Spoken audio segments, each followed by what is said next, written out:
Southwestern Family of Companies welcomes you to the Action Catalyst. Each week, our diversely and amazingly accomplished guests share their insights and inspirations to help us ignite our own. So let's invest attention together to breathe, to reflect and refocus, and decisively defeat that voice we call Mr. Mediocrity. Then let's enjoy moving forward to make a positive difference in our world. Over 8,000 busy professionals call it the Tesla of productivity apps. Why? Because Sensama is not just a plain old to-do list productivity app. You can plan your day, strike work-life balance, and achieve your goals without burning out. Try for free today at sensama.com. No card needed. We're taking a look back at a pair of Grammy-nominated and Grammy-winning artists that we've had the pleasure of welcoming to the Action Catalyst. We begin with Freddie Ravel, a virtuoso piano player and more, who has performed with some of the biggest names in music, and co-produced and wrote the title track, as well as performed on the George Benson and Jarreau album, Givin' It Up, which won 4 Grammys in 2007 and was nominated for a 5th. Freddie, thank you for gracing us today with your presence, with your talents, and with your message. Thanks for having me, Dan. It's great to be speaking to you and my friends in Music City. Well, that is great. When I look over your background, your resume, you have traveled and performed and composed with so many people, from Sergio Mendes. You've learned from Deepak Chopra, with Al Jarreau, with Carlos Santana, so many more. Badia. When you got involved with the Earth, Wind, and Fire. Remember. Oh, yeah. September was certainly one of their biggest songs, maybe their biggest song. And yes, I had the great privilege of working with Earth, Wind, and Fire.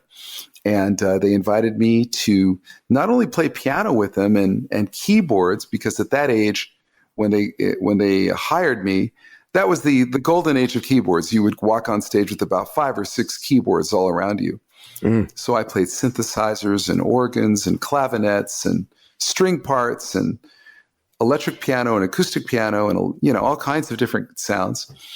And in addition to playing, they asked me to compose, produce, and also serve as their musical director while I was doing these things. So I had the great honor to work with those horns, that rhythm section, those amazing vocals.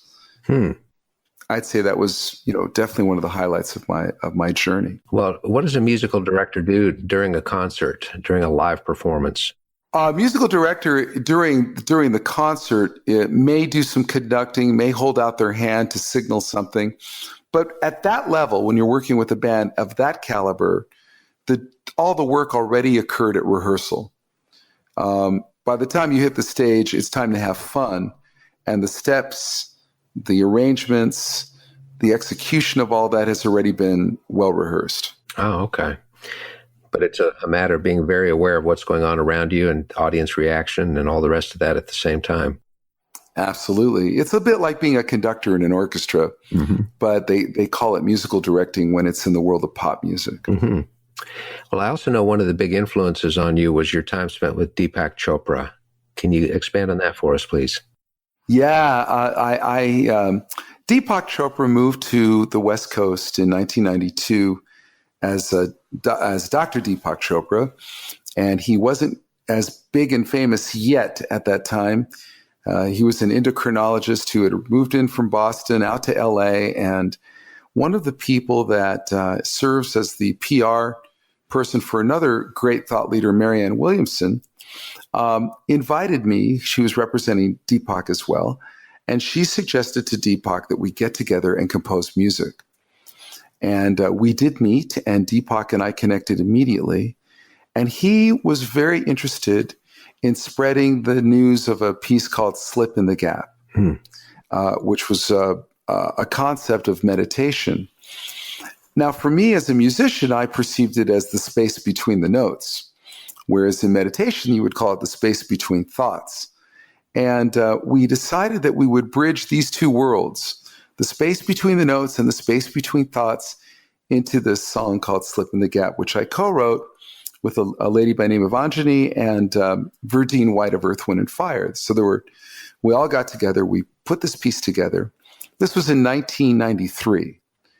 And it came out on my second album, Soul to Soul, and did very, very well, touched people in a very different way. And that was the beginning for me, Dan, of starting to do speaking engagements and integrating the philosophies that I had been learning with Deepak and blending them with what I'd been learning with other artists. I also worked with Madonna and Prince as well.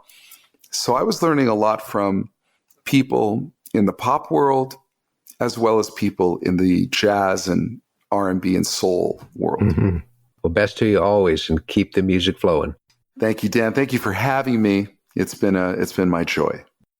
Hear his full interview in episode 258 of The Action Catalyst.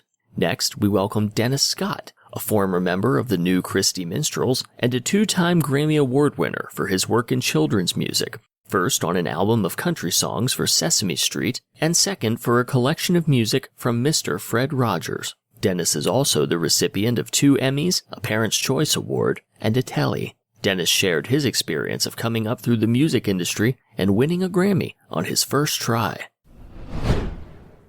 You've won 2 Grammys. You've done some amazing work, not only in the popular field, but particularly in the area of children's music. But through this long career, this wonderful career in which you've achieved so much, I'm sure there were some pivot points where you're heading in a certain direction, then something happened to move you in a different direction, then it moved in a different direction, influences you encountered that put you where you are today. Could you maybe talk about some of those most significant pivots for us? I will give it a shot. I guess I would start by saying I started my career in my early life as a child actor. I was on Broadway when I was 7 years old in a show written by Noel Coward. And I thought that was where I was going to be going. It was I told my parents, I'm either going to be a world famous actor or a veterinarian. Then when we got to high school, my biology grades were so bad, my teacher said, no, you better stick with the other thing. But that too changed because at one point I realized that when I got to be a teenager, I was not the little adorable 7-year-old that used to get jobs on television and commercials. So I got more interested in music, and that led me to, like a lot of people, when the Beatles came out, picking up a guitar and learning how to play from my big brother. It led me into more discovery about music, and later on became a musician in bands in New York. And eventually that led me to songwriting. And the songwriting is something that I explored. And the quick story, I'll try to make it as quick as possible, is that I was writing songs and I was on the road with a group called the New Christie Minstrels. And I wrote this song called Captain Kirk's Disco Trek. And I thought, well, this is fun. It's a novelty song, little knowing that novelty songs are a little hard to get placed on the radio these days. So I took it around and somebody said, well, why don't you take it to a children's record label, which I did, which led to a writing assignment for that label. And I took that to Sesame Street and said, here's something I've done. I was pretty new at it, but I felt good about it. And they said, well, sure, stick around. And if you want to answer a few phones here, and we got this project in the wings called Sesame Street Country, and see if you can get some celebrity artists to appear on it. So I said, okay, I'll give it a try. And so without any pay, I went in every day to New York City and I put on a tie and I got on the phone. And I tried to call every country artist you can imagine. We ended up getting Crystal Gayle and Glenn Campbell and Tanya Tucker and Loretta Lynn, Queen of Country Music. Mm-hmm. And then the man who was the head of the record label at Sesame Street said, well, do you want to produce it? And I said, yeah, sure. At that point, I had only produced my own little demos in my bedroom with a 4-track recorder. But my mother always said, never say no. So I said yes, and that ultimately led to a Grammy Award for my first time out. So there you go. Wow. Home run at your first at bat. That's just fantastic. And so many artists have worked with you and recorded your music. I mean, who else is going to have Ray Charles cut one of yours and Elmo cut one of yours? There's a dichotomy if there ever was one. The range is absolutely fantastic. I think about the first Grammy that I received for the Sesame Street album. My parents went with me. You know, when you're a musician in kind of the arts fields, you wonder, do your parents really get what you're doing, or do they think it means something is worthwhile? And I knew that night something, maybe it was always there, but something clicked in them and said, oh, okay, this is my son, the Grammy winner. So but I think they always felt that way, but I didn't perceive it, but I know now and will know forever. Well, this is a lesson to all of us who are parents and grandparents then, is to express that belief. As your mother said, you can do it. You can do this thing. Dennis, thanks for being on the Action Catalyst. It's so great meeting you, and hopefully I'll see you at the next concert. You can hear Dennis's full interview on episode 367 of The Action Catalyst. We hope you've enjoyed. If you enjoy this podcast, please make sure to subscribe. To stay updated on everything that The Action Catalyst is up to, make sure to follow us on Facebook and Instagram at Action Catalyst Podcast and Twitter at Catalyst_Action. Thanks for listening.